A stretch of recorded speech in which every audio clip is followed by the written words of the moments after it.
Used in juvenile hall? Abused in a Los Angeles County juvenile detention center? Then you need to hear this. Lawyers have just won huge settlements. Over $4 billion to survivors of sex abuse in $4 billion cash settlement. Some victims are getting six-figure payouts.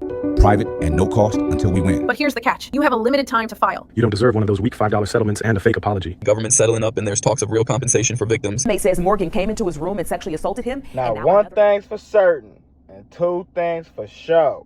I know a motherfucking setup when I see one. So all you motherfuckers out there acting like you got touched to get that dough, don't be surprised if they hit you with a catch-22 in the future.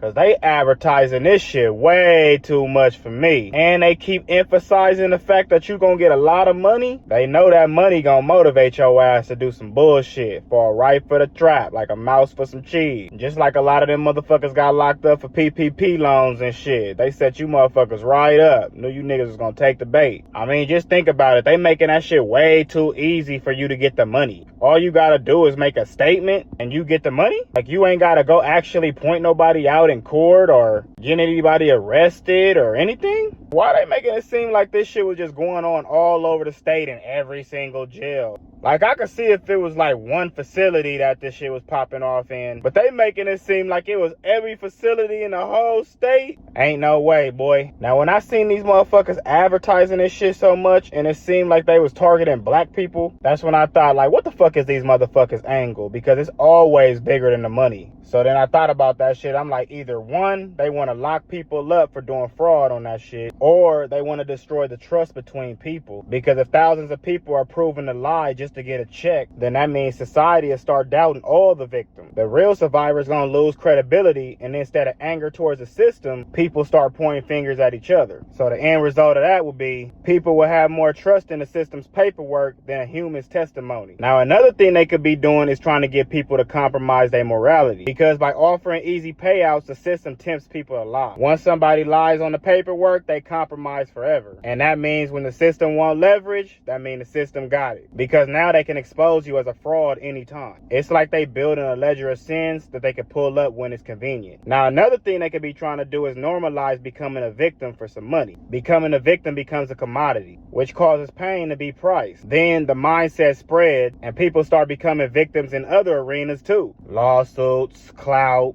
sympathy, whatever the fuck you want to come up with. But the point is, long term, it flips human strength into weakness. People start to see more benefit in claiming harm than actually building power. So what would the bigger picture be? Divide people and brand the system as the only referee of truth. The billions, that's bait.